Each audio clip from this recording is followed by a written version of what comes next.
Hello there. Did not see you there. What the fuck are you doing in my house anyway? Anyway, that is not the point. The point is, Black Ops 3 and its open beta. It just ended yesterday, and figuring out that it was open for the last few days, I managed to play some of it on the PlayStation 4. Well, screw you pre-orderers. You should not do that.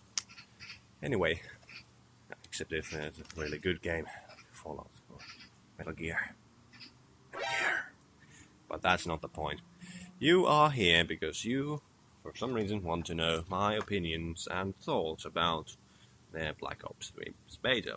Now, considering that Advanced Warfare last year kind of brought a lot of people back into the franchise after a hiatus from that series because of the new movement system that they had with the exosuits and all, which kind of changed the entire game, in my opinion.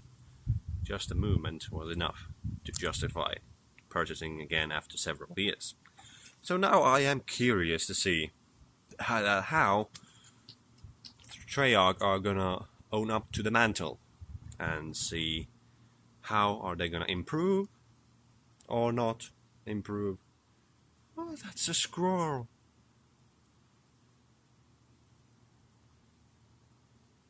Oh my god, it's so cute. Sorry about that, cute things distract me. I tried to show it to you, but it was too far away and too small for my phone's camera. But, what was I talking about? Black Ops 3, definitely not cute. Anyway, so, how is the game? Let's just jump right in, shall we? The gameplay in Black Ops 3 is, again, the same old you've been used to, that is, just equip the guns and shoot people.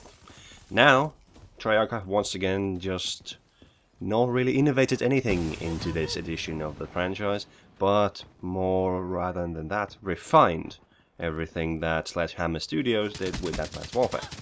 For example, the suit movement from the previous title is refined and tweaked, but it's basically the same, even though it feels a little bit shittier to me.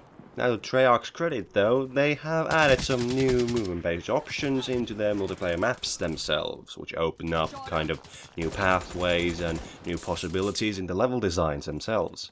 These are, for example, the wall running and jumping and running with the walls, and the underwater sections of the maps. Now, the aforementioned wall running is pretty much the basic. Then you just jump onto a wall and you basically stick to it if you press and hold the jump button. This way you can just go around an obstacle that's there is on the map, for example a wall, and you can get on the other side of the wall, and you're pretty much a sitting duck all the way through from point A to point B. So we keep that in mind. The other thing that has been added to the maps themselves is the water sections, which are just gorgeous. I love them. Just look at that water. It's so pretty. This is just great. This opens just all kinds of new possibilities into the map designs themselves. Along, just like the wall running, but this just brings more and is more natural and feels more fluid. Here's an example of the Safari map. We start off in a cave system. A very pretty cave system, and then from there we jump into the water, and the entire cave is basically visually blocked by this waterfall, which is just gorgeous and pretty. And at the same time, if you attackers or want to attack the cave, that also gives them visual cover as they come from underwater. After that, you just swim along and just look at the pretty fucking water. You swim along and you come into this kind of sewer entrance, and you can use that to access the main building of the map, and you can also of course get a quick escape from out of there if you have to. And the water bit of the map ends at this. Another waterfall, a bigger one, but it also overlooks natural choke point on the map, which is the bridge. If there is something going on around there, domination point or search and destroy bomb site, you can just overlook it from that one rock that overlooks the waterfall and the bridge. But I am more afraid of that they are gonna use this as a gimmick and not as a core element to the maps. This will be one of the 2-3 maps tops with water, and this is probably the only one with any kind of design put in place with the water. So as we compare this to another map of the beta that has water, the Shanghai map, we get this. It's a freaking child's pool compared to that. There's nothing there. It's just water. A very tiny fraction of the map, and there's water. You can hide in it, sure, but that's a letdown. Another new thing they've added into the main multiplayer component of the game is these subclasses called specialists. What these things are exactly as I said, classes within classes. And they have these small and one ability that you can use as you gain score, and they also, if you are bad at the game, they will naturally also fill up if you go complete shit. But they have these kind of new special moves. For example, they have an explosive explosive bow and arrow, a Wunderwaffe 1115 gun, a little bit upgraded though, and a guy with a ground pound, OP grenade launchers, and all that kind of stuff. But there's one thing that really bugs me with these designs of these characters and their abilities that they have. Because they basically look like fucking Overwatch. Am I the only one who doesn't see this? I can't be the only one. Just look at this. There is this. We have the bow and arrow. Granted, that is generic. And there is a lot of people in media that use bows and arrows. But still, a fair comparison at this point. And then we have the robot. It kind of looks like the Bastion robot from Overwatch. But it doesn't at least operate in the same way. Then we have the Prophet guy, who has basically the same ability as the Tracer from Overwatch, that you can blink back to an earlier point of your time stream, basically. Wibbly wobbly, wobbly wobbly.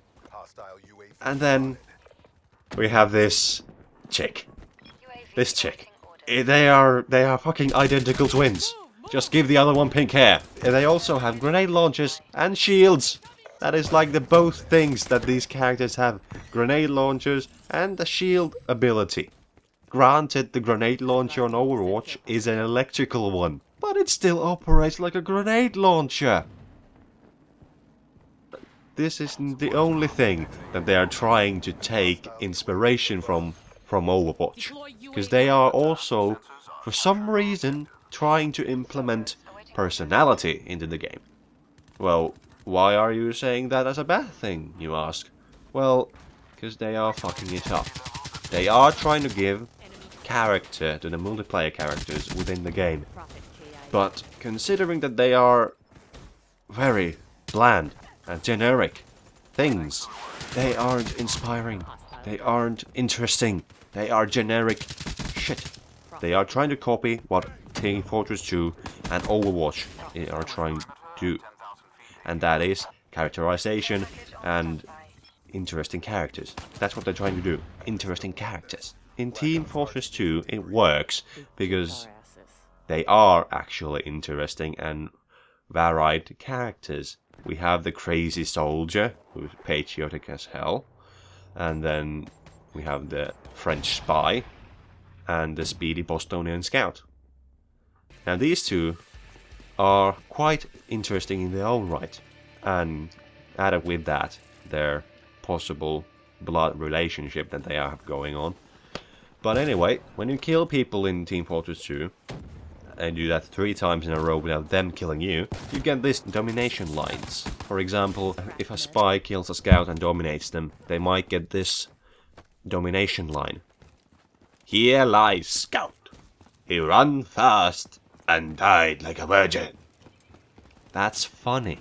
And now, as we compare that to the Black Ops 3 lines, which are basically different ways of saying owned, fuck you, wasted, and the occasional a character's name, KIA. That's all they say. There's There's nothing else that they say that provokes any kind of attachment to these characters. They are just completely and utter shit. Clips of shit talking. They are just trying to put the matchmaking lobbies where the kids scream profanities, and they're just gonna put that into the game itself. Why would they do that? There is a reason everyone is in party chat. They don't want to hear stuff like that. So it's a good thing that they are trying to do this personalization thing, but if you try it, you have to go all the way. You can't just stop at the very first bus stop and say, yeah, we're good. This is good. They are. JJ, fuck you, for example. Daddy really hits with the kids these days. Fuck you. It's the new hip thing to say. No, you can't do that. Don't do that. That's just horrible. I know you have the talent to actually create personalities. You have the zombies game mode under your fucking sleeve. So, you're just being lazy. Granted, this is beta, it might change, and I hope it does for the better. But at this stage, it's shit. Well, one final thing I want to say is the gunplay itself. Because here the time to kill has again, I think, lowered itself into a very small one, which is not sure how the competitive scene will take that. I don't really care. But at least compared to Advanced Warfare, the last COD game I played, it kinda seems a little lower again, which is annoying to me at least. And the other thing, the guns themselves, they are the same. They are literally the same. The only thing that they have done is added a few different guns that just look different. That's the only thing. They've gone through the generic checklist of futuristic weapons. Squiggly lines, excessive holes, more squiggly lines, weird geometric shapes, big ass clips. I think we got it. Futuristic weapons. So, those were kind of my thoughts on the beta themselves. Let's hope they can improve that for the release. But if you ask me, would I dump $60, or usually it's starting to be €70 nowadays, to buy a new PlayStation game? Would I dump that money into it? Answer? Definitely not. It's not changing enough for people like me who don't care about the COD series that much, who only played it when they were themselves young little whippersnappers. Sorry, the scroll is back. Oh my fucking! It's so fucking. I'm sorry. It's so cute though. Anyway, no, I would definitely not jump into a tree. It jumped into a tree. I would definitely not jump into this game on the full price tag, considering that basically to buy the entire game, you need to have even pre-ordered it to get the zombies map with the classic characters. Fuck you, Treyarch. And also considering that we're getting so many good single player games this year, like Metal Gear Solid, which comes out this week, can't wait, and Fallout 4, which is down on the later line. But still, drop $60 on either one of them. If you want to play online, buy the Metal Gear one, because that'll have online in October. But I guess that's me done. Thank you for listening to my rambles, and if you enjoyed, then thank you for enjoying it, perhaps even liking it, and perhaps even subscribing. You're the man. You're also the man, squirrel. Or maybe it's a female squirrel. No, at least I have one fan.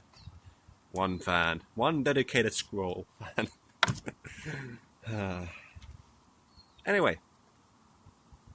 Name's Stefura. I'll see you again. Perhaps, maybe. I don't know.